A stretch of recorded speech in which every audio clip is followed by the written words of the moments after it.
Welcome down to the Malton Man Cave. I'm your host, Keith. Tonight I wanted to share with you guys my top 5 go-to affordable and relatively available bourbons. In my whiskey journey, I have had some fantastic bourbons.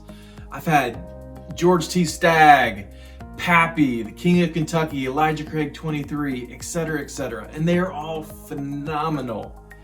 But as many of you know, you just can't find them anymore. And if you do, you have to pay a small fortune to get them. Tonight's picks, the ones that I picked for my top 5 favorite go-to affordable and relatively available whiskeys, are whiskeys that I really enjoy, that won't break the bank, that are really good value for the money, and are still readily available for most people to pick up.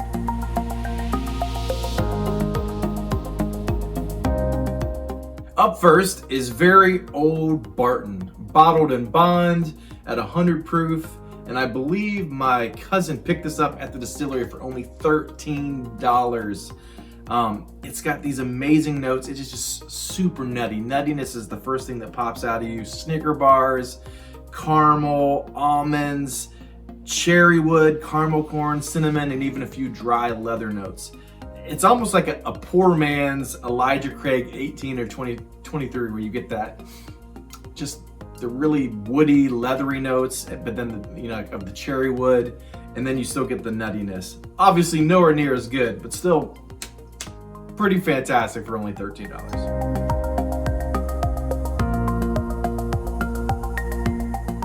Second on my list is the regular Maker's Mark.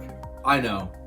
Go ahead and unsubscribe now, guys, but this is not unprecedented. In fact, Scott from the Scotch Test Dummies, one of the best whiskey review channels on YouTube, picked this as his favorite out of a blind challenge of 16 bourbons. He picked this as his favorite, and I have to agree.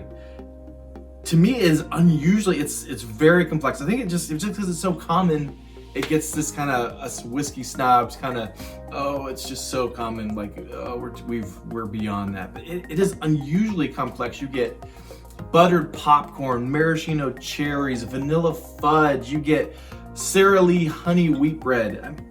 And the list goes on and on. I could name probably like 20 or 30 notes. That's how complex it is. The one negative is that the nose and the palate really, it's fairly thin. I mean, it's only 45% ABV. I'm pretty sure it's chill filtered. And sometimes it can come off as a bit astringent. I think it's only about 7 years old, I think typically is what the master distiller says. I think it can kind of change from year to year. But for being a cheap bourbon like this, it's pretty delicious. I have to admit, I think nostalgia plays a little bit in it being in the list for me. It was my very first bourbon that I ever drank neat.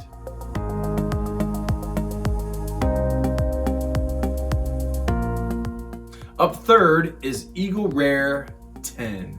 Unfortunately, nowadays you kind of see the 10 years on the back, which has me afraid that eventually it's going to disappear entirely. But for now, it is still a phenomenal bourbon if you can find this one. And I know it's getting harder and harder to find, but I can find this at Wright-Patterson Air Force Base for only $30 on a fairly consistent basis. And if you can't find it, if I can't find it there, you can go online and find it pretty easy. A 10-year-old bourbon at 45% ABV. Unfortunately, I do think it is chill filtered, but it has these delicious notes of vanilla cheesecake, caramel, Dr. Pepper, grape soda, black licorice. And it even has this really unique note of like a sesame seed chicken Chinese dish. Like, there's something really savory and umami, even though it's covered in all the corn syrup and all the fennel and all the oakiness and all the the caramel corn notes. But overall, an amazing bourbon for only $30 if you can find it.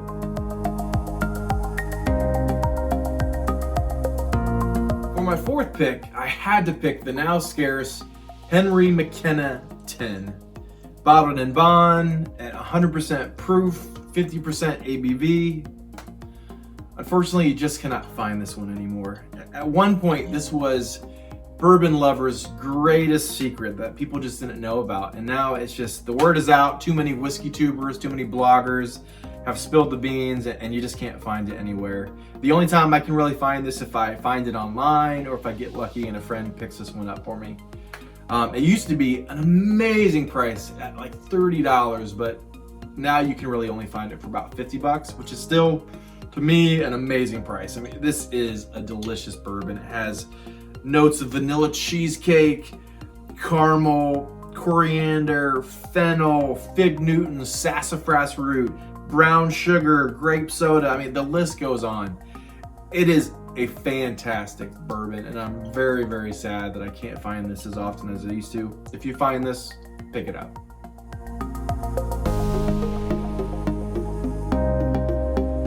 Lastly, you guys know I had to go with the bottle wow. Elijah Craig Barrel Proof is one of the best bourbons I've ever had. And like I said before, I've had a lot of the BTAC collection. I've had a lot of Pappy's. I've had the King of Kentucky. I've had, like, you name it. I've had delicious bourbons. But this is one of the best bourbons I've ever had, and it's only $60. At least if you can find it for MSRP, or $65 at MSRP. Now, unfortunately, you're gonna have to get lucky to find that, but you can still find this pretty easy online. You're just gonna have to probably pay more, around $100, which for a 12-year barrel proof, amazing cask strength bourbon, you can't beat it. This one has phenomenal notes of vanilla ice cream, vanilla cheesecake, cola, fennel. It's got white pepper, caramel, a little rye spearmint note. It even has a type of candy that I ate a lot when I was a kid, and I think they still make it, but you just don't see it as often. It's fizzy soda bottle cap candies, especially like root beer and grape, the root beer and grape candies. You get black licorice, you get coriander, you get a nice rounded, pleasant, deep oak note. And lastly, again, like I got with Eagle Rare 10, it's like this weird but amazing umami savory sesame seed chicken Chinese dish. It is just fantastic stuff. If you don't know about Elijah Craig Barrel Proof, you need to know about it. I don't really want you to know about it because I can't find this and it's one of my favorite bourbons, but it had to be on my list. Well, I hope you enjoyed tonight's picks. As many of you guys know, Scotch is really my first love. It's really what I love the most. But when American distilleries do things the right way and they use good ingredients and they properly age their bourbon, it can really give good Scotch, great Scotch, actually, a run for its money. Thank you guys as always for watching. Please like, subscribe, and remember, Scotch is king, but some bourbon is pretty dang amazing.